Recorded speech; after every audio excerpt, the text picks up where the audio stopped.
ना मरीज़ों को पता है और अधिकतर फिजिशियंस को पता है कहीं कहीं पे। ये जानना ज़रूरी है कि बच्चों की जो इन्फ्लेमेटरी बाउल डिज़ीज़ है जो वो बड़ों की इन्फ्लेमेटरी बाउल डिज़ीज़ से कैसे फ़र्क है, ये रियलाइज़ करवाना पब्लिक को बहुत ज़रूरी है कि इसका एक ऑप्टिमल टाइम होता है जिसमें ट्रीटमेंट होना चाहिए। डाइट का बहुत इम्पॉर्टेंट रोल है स्पेशली बच्चों की इन्फ्लेमेटरी बाउल डिज़ीज़ में, और इस चीज़ की बात जो हमारे पीडियाट्रिक गैस्ट्रोएंटरोलॉजी कम्युनिटी है 1980s एंड 90s से कर रही है। ये बीमारी डिफ़िकल्ट टू ट्रीट होती है, इसलिए जो चीज़ डिफ़िकल्ट टू ट्रीट होती है उसमें तरह तरह की नई चीज़ें आती रहती हैं, तो उनके बारे में भी जानना ज़रूरी होता है ताकि जो इन्फॉर्म्ड डिसीजन ली जाए, डॉक्टर भी इन्फॉर्म डिसीजन ले और जो मरीज़ है उसको इन्फॉर्म डिसीजन लेना बहुत ज़रूरी है, क्योंकि ये लाइफ लॉन्ग बीमारियाँ। और हम लोग एज ए सोसाइटी क्या कर सकते हैं?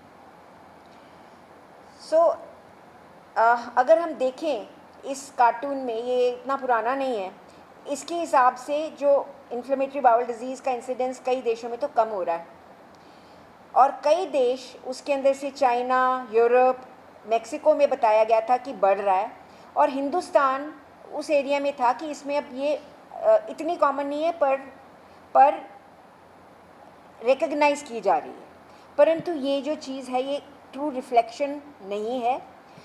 हिंदुस्तान का बर्डन आईबीडी का बहुत ज़्यादा है, और जो यूएसए यूके में बहुत ज़्यादा माना जाता है उससे सिर्फ नंबर 2 पे है। जो टोटल इन्फ्लेमेटरी बाउल डिज़ीज़ का इंसिडेंस है वो काफ़ी ज़्यादा है। और प्रॉब्लम क्या है कि हिंदुस्तान और हमारे जैसे अन्य देश जो हैं उनमें टीबी भी कॉमन है और आईबीडी भी कॉमन अब हो रही है। सो आप ये देखेंगे कि ये जो ट्यूबरकुलोसिस की रेड लाइन है ये तो हिंदुस्तान में एंडेमिक है, मतलब बहुत कॉमन है। अब ये जो ब्लू लाइन है ये पहले इतनी कॉमन नहीं थी इन्फ्लेमेटरी बाउल डिज़ीज़ की, अब काफ़ी कॉमन हो गई है। तो क्या है, हम लोग एक चौराहे पे खड़े हैं जिसमें हमारे पास एक तरफ तो टीबी है जो आईबीडी को मिमिक करती है, मतलब उसके जैसी मिलती जुलती होती है, कई बार स्पेशली क्रोन्स डिज़ीज़ के जैसी होती है। और इन चीज़ों को डिफ्रेंशिएट करना मरीज़ के लिए, पेशेंट के लिए, डॉक्टर के लिए बहुत ज़रूरी है। और ये क्यों हो रहा है कि जो आप देख रहे हैं जो इंसिडेंस है इतना बढ़ रहा है इन्फ्लेमेटरी बाउल डिज़ीज़ का हिंदुस्तान में, वो क्यों हो रहा है? उसके वजह जो प्रपोज्ड है वो ये है कि हमारी डाइट चेंज हो गई हैं, हमारे खाने पीने की आदतें चेंज हो गई है, प्रोसेस्ड फूड आ गया है, और हमारा जो कल्चर है वो शिफ्ट हो गया टुवर्ड्स वेस्टर्न, जो जैसे वेस्टर्न कल्चर है उसकी तरफ शिफ्ट हो गया।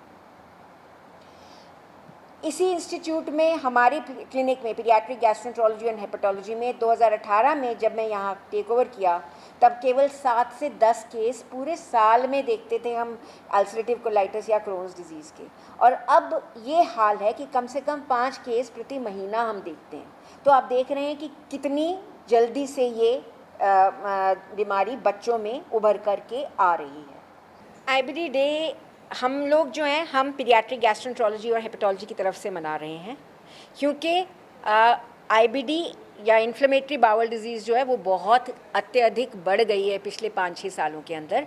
कहाँ हम 2018 के अंदर साल के अंदर 7 से 10 पेशेंट देखते थे, और कहाँ अब स्थिति ये ऐसी है कि हर महीने हम 4 से 5 से 6 नए केसेस हर महीने देखते हैं। तो आप देख रहे हैं कि ये बहुत बढ़ गई है। ये इसलिए जानना ज़रूरी है क्योंकि ये लाइफ लॉन्ग बीमारी है। इसमें एक प्रोपोर्शन ऐसा होता है आईबीडी इन्फ्लेमेटरी बाउल डिज़ीज़ का जो बहुत डिफ़िकल्ट टू ट्रीट होता है, और जो मरीज़ है उसकी बीमारी के बोझ के तले कई बार मरीज़ भी, बच्चा भी और फैमिली भी बहुत बुरी तरह से इफ़ेक्ट होते हैं। इसलिए इसकी बीमारी के बारे में जानकारी देना बहुत ज़रूरी है। मैम कौन सी एज में ये होता है और क्या लक्षण इसके होते हैं जब पता चले और डॉक्टर के पास पहुंच की जाए? वैसे तो ये बीमारी जो है सारी एजेस में होती है, बचपन से लेके बुढ़ापे तक, पर जो पीडियाट्रिक आईबीडी है वो हम तब कहते हैं जब 1 साल से लेके 18 साल, हिंदुस्तान में 18 या 21 साल, एक्चुअली 21 साल तक जिसका ऑनसेट है उसको हम पीडियाट्रिक ऑनसेट आईबीडी कहते हैं। इनकी सिम्टम्स जो है, इनमें 2 तरीके की बीमारी होती है, अल्सरेटिव कोलाइटिस और क्रॉन्स बीमारी। तो अल्सरेटिव कोलाइटिस की बीमारी है, इनमें पतली पॉटी जो लूज मोशंस जो बोलते हैं वो होती है, जो खून के साथ मिला हुआ होता है। जो 2-3 हफ्ते से ऊपर होती है और नॉर्मल एंटीबायोटिक से उनकी राहत नहीं मिलती। साथ में इनको काफ़ी पेट दर्द भी रहता है, स्पेशली जब पोटी करते हैं उस समय, और रात रात को भी उनको पोटी करने का मन करता है, बच्चे कंट्रोल नहीं कर पाते। साथ में वज़न भी घटना शुरू हो जाता है, खून भी कम होना शुरू हो जाती है। जो क्रॉन्स की बीमारी है यही सब लक्षण होता है। साथ में इनको कभी कभी लंबा बीमारी रहता है, 3-4 महीने की बीमारी रहती है, पेट दर्द बहुत तेज़ होता है, बीच नाभि में हो सकता है पेट दर्द, साथ में जो वज़न घटता है, बुखार होती है, बिल्कुल टीबी से भी मिलती जुलती है। तो क्रॉन्स की बीमारी जो है वो लंबा होता है और उनको जो वज़न घटता है वो अल्सरेटिव कोलाइटिस से ज़्यादा होती है। देखो, बच्चों की जो आईबीडी है वो बड़ों से डिफरेंट होती है, ज़्यादा सिवियर होती है, ऑपरेशन की ज़्यादा ज़रूरत पड़ती है और उसके कॉज भी डिफरेंट होते हैं। जैसे बच्चों में 2 क्लियर कट डॉक्टर साहब ने बताए, अल्सरेटिव कोलाइटिस, बड़ों में अल्सरेटिव कोलाइटिस और क्रोन्स डिजीज़। बच्चों में कई बार हम डिसाइड नहीं कर पाते कि ये क्रोन्स है या अल्सरेटिव कोलाइटिस है, फिर हम उसको इंडिटर्मिनेट बोलते हैं। और काफ़ी हद तक, स्पेशली जब ये बीमारी 2 साल से कम के बच्चे में पाई जाती है, तो आधे से कुछ ज़्यादा बच्चों के अंदर इसके अंदर जेनेटिक कॉज भी मिलता है। मैम इसके लिए क्या तो डॉक्टर के पास रोकथाम की बात कर रहे थे, आपने क्वेश्चन पूछा था रोकथाम का। तो ऑब्वियसली जो जेनेटिकली डिटर्मिन्ड है बीमारी, वो किसी ना किसी स्टेज पे तो आगे आएगी ही आएगी। पर एक बड़ा इंपॉर्टेंट क्वेश्चन है कि क्यों बढ़ी बीमारी और हम उसका रोकथाम क्यों कर सकते हैं। मैंने आपको बताया कि कहाँ थे हम और कहाँ पहुँच गए। रीज़न क्या है? Diet, bad diet, processed, canned, ultra process, जैसे रिफाइंड मैदा वैदा, चाइनीज़, हाइपर स्पाइसी फूड्स, ये जो eating habits, bad oils, deep frying, ये बैड होते हैं। प्लस सबसे इम्पॉर्टेंट बच्चों की आईबीडी में specially exposure, early exposure to antibiotics.